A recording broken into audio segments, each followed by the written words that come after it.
fenna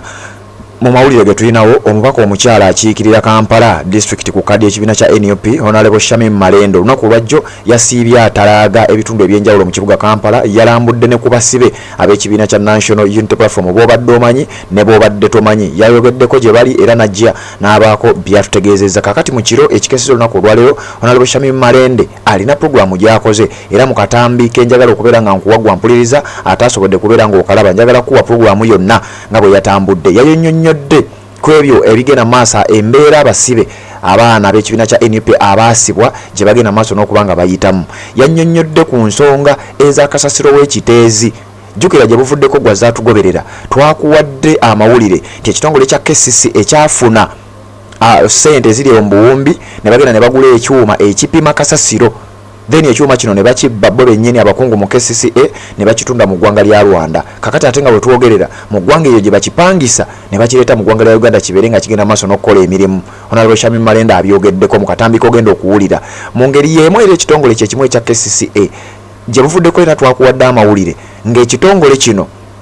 kyafunye akakadde ka $1 kalamba nga bw'ozizza mu za Uganda ziriyo mu buwumbi nga 3 n'obukadde nga 7 ne sente ezigwamu nga sente zino zaabaweereddwa nga zigenda kubayambako kuziika buziisi ekifo kino ekyali kiyibwamu kasasiro eky'ekiteezi okukisaanyaawo kibeere nga tekikyakozesebwa yadde eddakiika n'emu kibeere nga bakiziika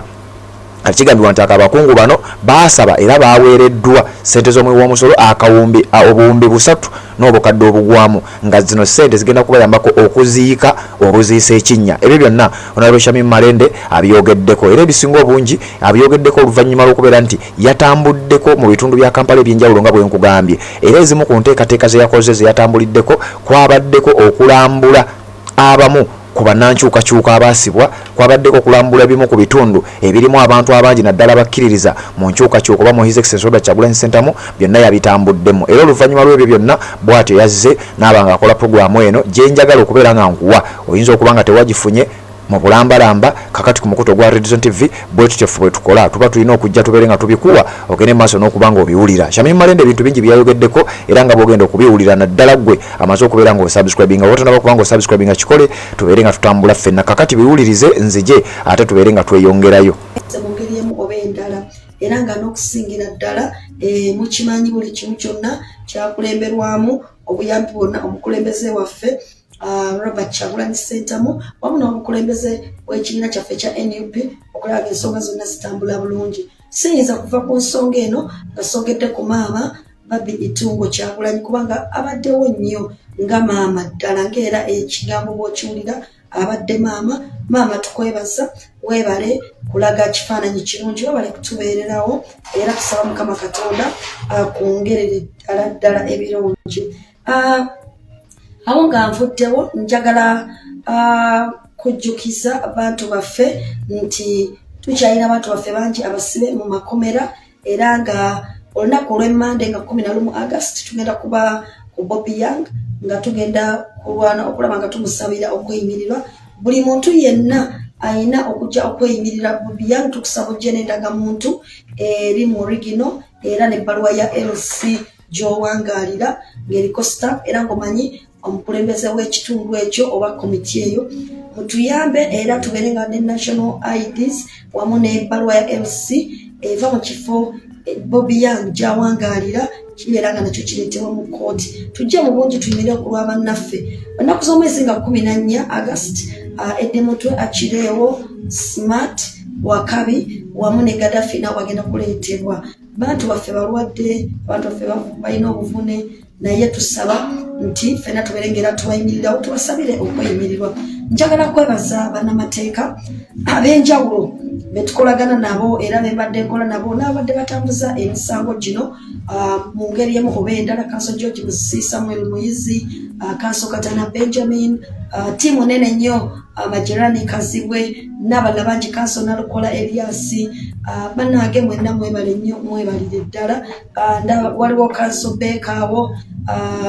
naawe obaddewo nnyo mwebale nnyo mwebalire ddala waliwo ne Kanso Matovu n'abalala bangi nnyo bannaye mwebale kubeerawo nga tukola emisango gino era nange nga Shamim Malende ke nakomyewo bwe nakoma bwe ngenda okutandikira njagala okubeera nga nange nyongera okugattako amaanyi gange ng'era bagwali luli tulwanira wamu nga ttiimu tubeere nga tufuna obuwanguzi eri abasibe bano. Njagala kwebaza abantu mwenna abali ku social media, abantu mwenna abakozesa emikutu egy'enjawulo okusaba amazima n'obwenkanya eri baganda baffe abali mu makomera nga tebawozesebwa, eri baganda baffe abafuna abaabuzibwawo, eri baganda baffe abafiirwako abantu babe nga battibwa buttibwa. N'olwekyo ate n'abo abaraisinga amaloboozi gammwe olw'okuvumirira ebikolobero ebibi ebigenda maaso mu ggwanga lyaffe. Buli muntu mu Uganda musibe, kubanga obanga tuli mu kkomera emisolo gikusiba okiralinga ebintu byokwa omusuubuzi.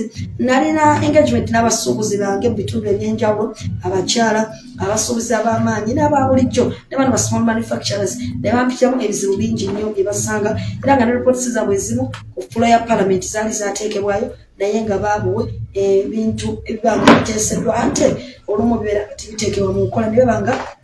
bakaluubirizibwa mu ngeri bwetyo. So kyekyo lwaki tugamba nti buli muntu waali alinga musibe. Kyova olanga Shamim Malende nakomawo nga nange okugasya ku nteekateeka y'omukulembeze waffe n'ekibiina kyaffe najja ne puroguramu era gamba nti tusazeeko enviiri okufaananira ddala abasibe okusobola nti tuyimirira wamu nabo, era obusobodde osobola okutugisa ateya ya prison yonna naawe n'ojambala lwolumu n'ogyesala okulaga bannaffe nti oyimiridde nabo. Buli kyosobola okukola okulaga nti oyimiridde n'oyanyigirizibwa kibeera kirina kikitugattako. Tusigale nga ku mazima n'obwenkanya, tusigale nga tuli ku mulamwa, tetulya mu pulezidenti waffe lukwe, tetulya mu kibiina kyaffe lukwe, ate okusingira ddala tetulya mu bannayuganda lukwe. Ekyo kye kisinga obukulu, kubanga omukulembeze wonna wonna w'oli ogenda kubanga obuuzibwa ku ebyo bye wakola mu bukulembeze bwo ne mu bulamu bwo. Nze nga Shamim Malende ne mukyala musiraamu, nze eddiini eyange ensomesa era taata wange yansomesa Jamal Ahmed Seruta Malende nga tannafa, Allah amusaasire, omu ne bakadde bange ba Dr. Kalisa, ba Sheikh Nuhu Muzata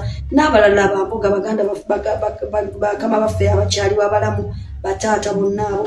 baatusomesa okubeera nga twewala kibayita obulyazaamaanyi, era tusaba Allah mu kwerekereza kwaffe abe nga atuwamu embeera esinga obulungi. Naye nga mu busiraamu obeera ng'oli mukulembeze, kyemmanyi ne mu ddiini eri endala mu nzikiriza gyekiri.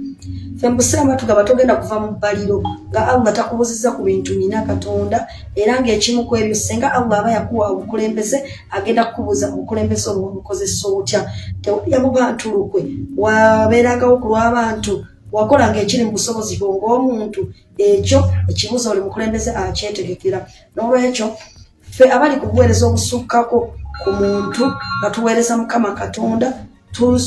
buli kusaavi nga tuba tutulyanya ekibuuzo ekyo ngeri tugenda okubeera nga tukijjamu, tusaba Mukama Katonda abeere nga atuwaamu empeera ennungi, ayongere tugayidinga mu bukulembeze bwaffe era atutaase atusaasire. Olunaku olwaleero tufunye omukisa era mu kulambula mu Lubaga division Makindye ne Kawempe tuteekako mu famire z'abantu baffe. Waliwo famire eya Mukulu Kibuuka eri awo mu Lubaga. Famire eyo Kibuuka yakubibwa amasasi mu mwaka gwa 2020 era nga ekimu ku byamukubisa amasasi drone zaamutwala n'attibwa bw'atyo, era nakati famire tefunanga bwenkanya. Family tugezeko ne tubalambulako ne tulaba embeera gye balimu, bwewaawo tubadde tuli in touch nabo, NUP ngeri in touch nabo, bannamateeka nga bonna bali mu in touch ne family okuginoonyeza obwenkanya, naye obwenkanya tebufunikanga. Munnange mukimanyi ti mu lugimu ti operatingira yatwala obuwanguzi bwaffe, olumu enkola y'amateeka eno bagitankanamu neba nga tekola nga bwe yandibadde ekola, naye tetugenda kupowa, tugenda kusigala nga tunoonyeza abantu baffe obwenkanya. Era tufunye omukisa gwe gumu ne tuyitako ne mu maka aga Ssekidde Michael. Ono Ssekidde Michael omu ku bantu baffe 18 abaabuzibwawo nga nakati baabuzibwamu mu November 2020 nakati baddangamu kulabika. So abo tusigala tubasabira, namwandu gyali bambi, embeera teyeyagaza bulungi, weewaawo nga tuyambyeko, ekibiina ky'ebyobufuzi kyaffe kiyambyeko abazira kisa okuva mu bitundu ebyenjawulo n'ebibiina ebirala bagezaako okuyamba, naye famire teba complete nga taata yabuzibwawo mu ngeri etategeerekeka. Bandyagadde okumanya, ffena twandyagadde okumanya bannayuganda Ssekidde Mike ne banna abala 18 bali buddawa. bwe babanga battibwa wakiri emirembo gyabwe gireetebwe babeere nga baziikibwa bwe babeera nga bali mu safe houses baveeyo baleetebwe mu makooti kubanga safe houses si bifo ebikkirizibwa mu mateeka okukuuma abantu bwe babeera nga bali mu kkomera nga basuulibwa eyo baveeyo baleetebwe mu makooti babeere nga bawozesebwa so bambi kibadde a very touching moment naye twagala kwebaza president ne national unity platform wano n'abantu baffe mwenna ab'emiliyoni family zone tugenda genda mu maaso nga tutalaga amakomera ngera bwe twabasuubiza okugezaako okulwanirira bannaffe abali mu makomera okugezaako okukoza services zaffe kuweerera okuyamba abantu baffe kuba bannakampala ekyo baatugamba nti tetukivangako ate nga naffe it's our calling tulina okubeera nga tukikola era tetugenda kutiririra muntu yenna oba okutira omuntu yenna ku liiso oba okulema okuyambako oyo atalina busobozi buli kinabanga mu busobozi bwaffe mu nsonga y'amateeka tujja gezaako okukikola ku bwereere kubanga ekyo twakyeyama mu mutima ne mu maaso ga Katonda so n'olwekyo buli asobola yonna gy'oli yamba ku famire zino balambuleko babuuzeeko ekibiina kyaffe kikolako buli kyonna kyekisoboka naye namugambo kimanyi ssente bambi tekirina balina ebyokukola bingi pulezidenti waffe emirimu gye byagoota ne bamulemesa okukola so tulina kukwatiramu nga bannayuganda eyo ensonga bwete weebadde ekisingidde ddala kyenjagala tutumbeko olunaku olwaleero nga lumanyi nti ennaku z'omwezi nga 9 mwezi ogw'omunana 2024 twafuna enjego eyagwawo wano mu kitundu kyaffe ekyekiteezi area eno ebodaringako wansi esangibwa mu constituency ya Kyaddondo East era nga ekyaleeta enjego eno nti kasasiro yabumbulukuka n'abeera nga yayiikira abantu era n'abuutikira amayumba g'abantu ne gaziikibwa enjego eyo yali y'amaanyi nnyo abantu bangi baafa ennyumba zaayonoonebwa property zaayonoonebwa abantu baafiirwa ebyabwe era ne tuholdinga nnyo abantu nga yebo kitongole ekirina obuvunaanyizibwa nga ekya KCCA okulaba ng'ensonga ya kasasiro ekwatibwa mu ngeri y'obuvunaanyizibwa kubanga ebyo byebimu ku bintu ebikulu oba zimu ku mandates enkulu eza KCCA okulaba nti embeera eyo ekwatibwa mu ngeri y'obuvunaanyizibwa kyali kya nnaku nnyo era kyali kitiisa nnyo naye nga kyabeerawo twafiirwa abantu abasukkira ddala mu 3 ate nga bwe batonoko abaripootingibwa naye nga bw'otunula ennyumba ezaziikibwa n'abantu abaziikibwa mu mayumba ago ojja kukisanga nti abantu basukkira ddala ne 30 naye tugenda n'ekyo ekyagambibwa nti beebo so n'olwekyo abantu abasukka mu 30 abaffe ekibwatukira nga bafudde lwa bulagajjafu oba abo balina okukola kye bateekeddwa okukola so ekyo kibanga kituteeka mu mbeera etali ya buvunaanyizibwa era nga tulina okubuuza ebibuuzo n'okubiddamu n'okusobola okwewala enjego eno okuddamu okubeera ng'ebeerawo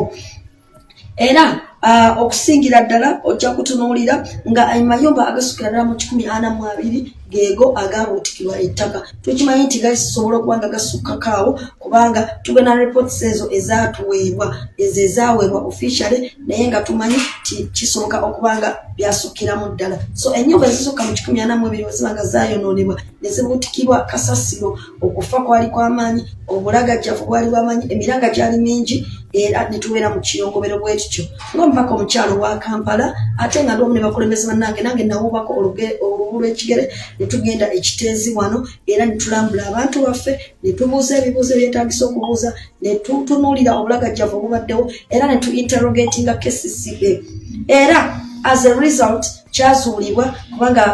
information yavaayo nti executive director yaliko ebiseera ebyo yali yategeezebwako dda tesaawa yonna kasasiro oyo yali asobola okuwungulukanatta abantu naye munnange ekyewuunyisa ate technical wing naye ngenda okukola ku nsonga eyo nebiranga tiyakitwala nga kikulu era ekyo kyaviiramu n'okuba nti executive director yaliko yali Dorothy Kisaka yabeera nti yawummuzibwa weewaawo nga yawummuzibwa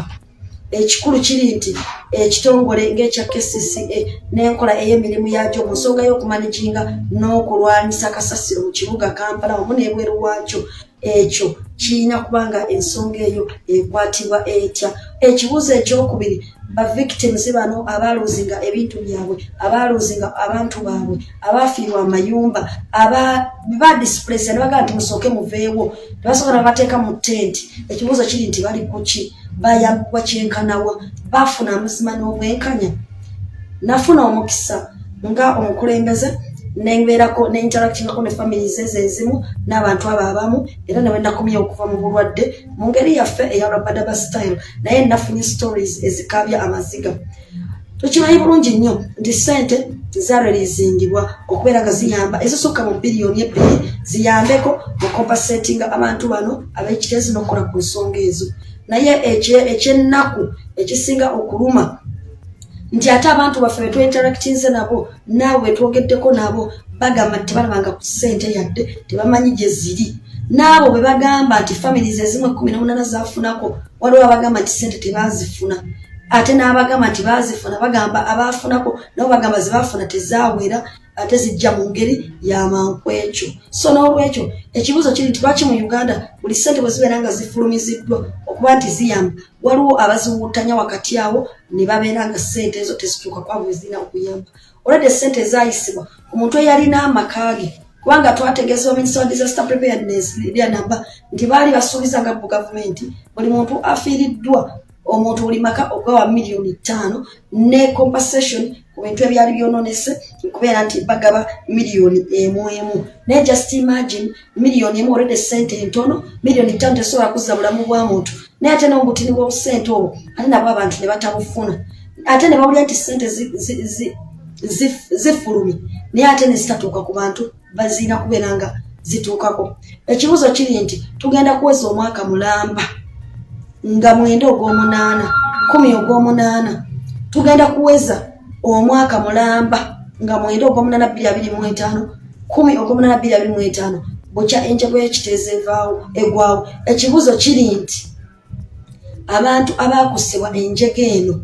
bayambiddwa batya era bali luddawa ekyo kitukakatako ng'abakulembeze ku mitendera gyonna okukyebuuza okuviira ddala ku local level n'okwambuka waggulu bw'otunuulira obulungi n'okuba picture ne weetegereza ne betwogeddeko nabo abantu bali mu kubundabunda bubuuzibuuzi tebayambibwanga ebintu byabwe byafa emirimu gyabwe byafa mu area waliwo abantu abali bakolerawo emirimu nga bangi nnyo bonna emirimu gyabwe gyabafaako abo kitegeeza bagenda out of job abalinawo amayumba gabafaako tebafuna compensation yonna oba alternative accommodation basobola kubeera nga baddamu ne bassa oluba n'obusente obutini bwabasuubizibwa obwaleetebwa abafunako bafuna butono nnyo ate abalala bagamba tebazifunangako so n'olwekyo waliwo ensonga ya ssente nti mu Uganda wano tulina ekizibu ti ssente bwe zifulumisibwa nga zirina okukola ekintu wabeerawo abakola ki abazikwatamu so ensonga eyo tulina okwongera okubuuza essente zino biliyoni ezisukka mu 2+ zaalagawa ezafuluma okubeera nga zibeera nga zikompensatinga abantu bano 2 bwe zibeera nga ssente ezafulumizibwa zaali zirina okuba nga zirimu obanga zafuluma nga ziri less nga ntono ku ezo ekibuuzo kiri nti obuzibu buli luddawa lwaki tetuteeka priorities mu maaso lwaki tetussa bintu mu oda yabyo okuba amakulu gebirina okubeera nga biweereddwa kuba omuntu bwafiirwa amaka ge n'afiirwa ekifo wakolera emirimu gye nga kivudde ku bulagajjavu bwa kitongole kya gavumenti nga KCCA kyandibadde tekyetaagisa nakubeera nga babalumisaawo mu ttenti kyandibadde kyetaagisa okubalirira abangu ebintu byabwe okubadduukira n'okubaludaabuda nga na gavumenti yekikola n'okubasengula mu kitiibwa ne babafunira ewala naye nakati olala abantu b'ekitezi bakyakaaba tebayambibwanga bannamwandu bali abakyala bafiirwako babba baabwe abakyala bafiirwako babba baabwe abaami bafiirwako bakyala abantu bafiirwa abaana bafiirwa abakozi embeera mbi nnyo ennaku eri awo yakuliyetinga ba single mothers Kitezi landfill incident yakuliyetinga ba single mothers nekuliyetinga bannamwandu nekuliyetinga unemployment nekuliyetinga obulabo obw'amaanyi so ng'omwaka bugenda okuwera ogumu bukya ekintu ekyo kibaawo akavuyo ka Kitezi kasasira okuyikira abantu tulina okubuuza ebibuuzo bino ate nga twagala answers naffe nga ababaka ba parliament ensonga zajja ku floor ya parliament era omubaka waffe Mwadanku nyingi wa Kyadondo East mu constituency yo Kyagwenjego ensonga yazirambika bulungi ku floor ya parliament era naffe nga abaka ne tuwagira ensonga nga bye yazirese ne tugamba nti ensonga zeetaaga okukwata n'amaanyi era ffe nga parliament ne tugezaako okukola kyetugandika ne tugezaako okukola kyetusobola okubeera nga tukola so n'olwekyo ekyo kyetwagezaako okukola wadde nga tuli mu buwambe nga parliament tekituganda ate okukola kituufu so ffe twasigaye tugamba nti kituufu abantu b'ekitezi beetaaga okuddukirira, beetaaga okubeera nga bafiibwako, era Minister wa Disaster Preparedness kwe kuvaayo n'akola statement on behalf of government. So ensonga eyo twagala etereezebwe, twagala abantu b'ekitezi nga bafuna obufuna obwo babeere nga bakompensatingibwa esente zaabwe okusobola okuzzaawo amayumba gaabwe, abafiirako family zaabwe, ebisuubiza at least ez'obusente obutono obwateekebwawo zibeerenga zituukirira, zibeerenga ebisuubizo ebituukirira, abantu bafuneko kye beekolera, bafuneko we batandikira. Ensonga endala esingira ddala okubeera ng'ate era nkulu yeyokuba nti nga tukyebuuza ssente zaalagawa n'ezaafulumizibwako, kubanga balina ozifuna ab'ekitezi abamu bagamba tebaazifuna,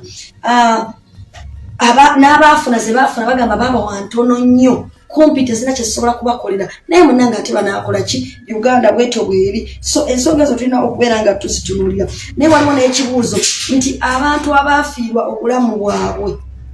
families zaabwe, was justice got? Twawulako nti waliwo be baasiba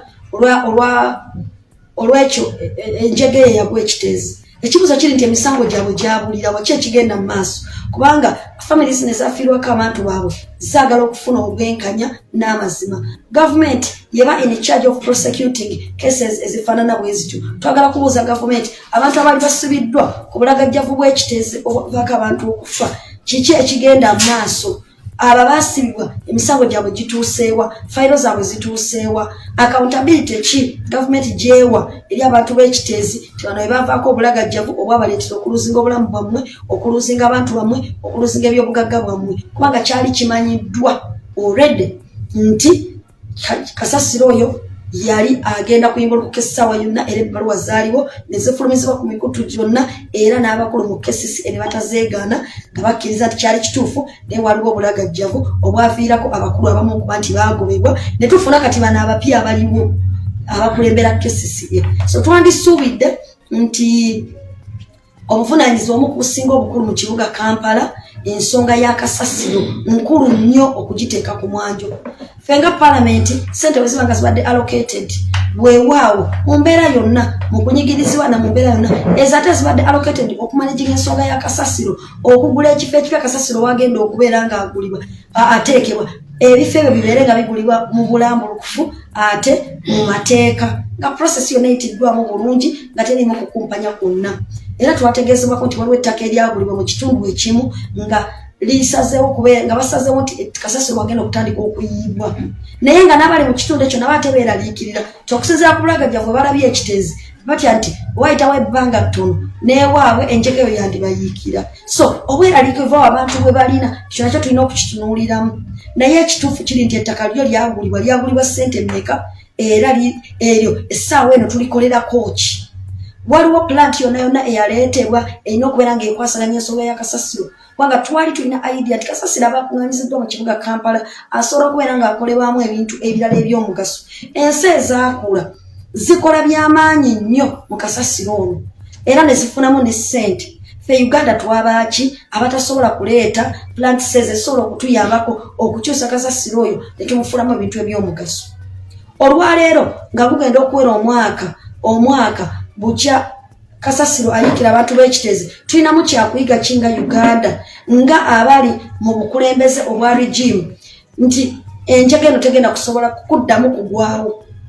Tuteeseteese tutya ensonga ya kasasiro okuba nga amanagingibwa ng'ekibuga kyaffe kibeera kiyonjo. Kwa ffenna twagala ekibuga ekiyonjo, naye twagala buli muntu kumutendera gwali abeere ng'atuukiriza obuvunaanyizibwa bwe olw'obulamu bw'abantu baffe, kubanga kasasiro bwe batakwatiddwa obulungi avaako endwadde ne zisaasaana. Nolwekyo nange ng'omubaka omukyalo wa Kampala kinkakatako okwongerako eddoboozi lyange. Tombuuza lwaki njogera ku by'ekiteezi, kinkwatako kubanga kasasiro wange bw'ava mu kibuga Kampala n'ebimotoka bino ne bimutwala, bwe bimutwala bibadde bimuyiwa kiteezi awo emabega kwali ng'enjego tennabaawo, naye ng'ovudde ne ku ky'okubeera nti bibadde bimuyiwa kiteezi, baagezaako negotiatinga ne ku bifo ebirala, baagezaako emikono eyo ne bagezaako enti nga babagoba olw'ensonga baali tebali bamanyi bulungi nti olumu waliwo obulagajjavu mu ngeri kasasiro gy'amanagingibwamu oba gy'asuulibwa. So n'olwekyo this is a national issue ya kasasiro eri national, kubanga yavaako okuluzinga obulamu bw'abantu baffe. yavaako okubeera nga abantu bafiirwa ebintu byabwe nakati nga babundabunda yavaako abantu okuluzinga emirimu so ensonga eyo nkulu nnyo so nga tutuuka ku mwaka guno bukya abantu bafuna obuzibu bw'amanyi ffenna obwatunyigiriza twafiirwa baganda baffe mikwano gyaffe bakozi bannaffe abakozi baffe bonna bakolegezi baffe mu buli mbeera yonna mu njege eyo waliwo famire zinakati nga zikyanoonya abantu baazo abamu nga tebamanyi wa gye baalaga abamu nga bateebereza nti oba omuntu yali awo oba teyali awo so tuli mu mbeera efaananako okubeenzibwa ekibuuzo kiri nti uganda tuteeseteese tutya okulaba ngaeyo incident eyakakitezi teddamu lwaki mu uganda ebibambulira tebiteekebwateekebwa ate nga tulina ministry namba eya disaster preparedness lwaki omuntu omuliro bwe guba nga gwase wantu okufuna ofunye ekimotoka ekizikiza omuliro nalwo lutalo lwaki mu uganda buli kintu kyonna kyafa kyokka nga bwe tubagamba nti batuseetukire mu ntebe ate balemeramu fenno tugamba bwe tuti tugenda mu kalu 26 ka protest vote akalu tugenda kukanoonya tukakuume tukalonde tukabanje ate tukalwanirire twekalagikaba ne Uganda mwenna muveeyo okulonda ddembe lyammwe tewali nsonga yonna egenda kutujja ku kalulu butakakuba na butakalonda yadde okukanoonya oba okukakuuma n'olwekyo ng'omubaka omukyalo wa Kampala Shamim Malende nyongera kukkaatiriza ddoboozi lyange eriggo munnayuganda ndaba munnakampala ndaba nti jangu okole akaluluko era obeere ng'okakuba okalonde ate okalondoole okakuume ate okabanje era okalwanirire kuba ffenna tulwanira Uganda empya President waffe Robert Kyagulanyi Ssentamu yafulumiza official posta ye kuliko a new Uganda now ekitegeeza nti Uganda empya kati kitegeeza nti Uganda eri mabega nnyo yandibadde twafunye dda Uganda empya as early as yesterday lwaki ndese ensonga ya protest vote kubanga ffenna tulina essuubi ne bannayuganda bonna nti mu protest vote mu kukyusa ku bukulembeze mu mirembe mwe tugenda okubanga tutereereza Uganda ffenna tukkirizibwa nti okudomonkana n'okutyobula eddembe ly'obuntu kyo kyafuuka kya buli kimu tewali afaayo amateeka gakola we balowoozeza nti wegasaanidde okukola emisolo gyeyongera bweyongeza abantu bagaba mu bifo ebakolera amataka gatwaliddwa obwavu bungi abagagga bagagga nnyo omuntu akyasobola okubeerawo n'ayimirizaawo famire ye ng'ali omululi omuntu yabeeranga omunayimirizaawo famire ebyebirime byayonoonebwa nakubirwa mu palamenti ne batuuka n'okutwala mu Aga Khan hospital gye nakava okunsala lwakulwanirira tteeka lya mmwanyi kulwanirira ekitongole ky'emmwanyi kisigalewo olwaleero emmwanyi yanaabuusa eri bweti naye nga kyetulwanirira ti ne mu agriculture nayo kati tekyali waliwo bano abantu abatunda biproduce emisolo gisusse emisoso gisusse mu bintu ebyo byonna so by and large twagala kwegatta ku bannayuganda bonna ne abantu b'ekiteezi okubategeeza nti kino kyekiseera okubeera nga twongera okusitukiramu omwaka mulamba ng'enjega egudde ekiteezi okuba nti abantu bakyabundabunda abantu tebakombaseetingibwa abantu tebafunanga bwenkanya ku bantu baabwe abaafa ani yatwala ssente z'abantu b'ekiteezi ani yagabana ssente ekyuma ekikola kasasiro kiri luddawa plants ezirina okutuyamba okukyusa kasasiro muteeka mu okujjamu bye twagala kiri luddawa lwaki tebitwalibwa nga nsonga nkulu buli kimu kyafa omuntu akola omulimu gwe nga akola mali mu mmere ya leero ate agenda mu ddwaliro nga teri ddagala ekibuga kifuladinga buli lunaku emyala bagizimbyeko waggulu ensi abantu bali mu kugabana mu simbi naye at the end of the day amazzi ne ganjala mu butale olwokubanga waliwo omugagga azimbye ku mwala nga waliwo abaagabanya essente ebyo bye tuvumirira obubbi bwonna obuli mu bukulembeze bwonna obuleetera omuntu wa wansi owa bulijjo kubanga abonaabona olwaleero reports tufuna nnyingi nnyo ku ngeri ebintu gye bimanagingibwamu naye twagala okwebaza abantu baffe bonna abaleezinga amaloboozi gaabwe ku lw'ensonga eziruma bannayuganda abali wano n'abali mu diaspora twebaza abantu mwenna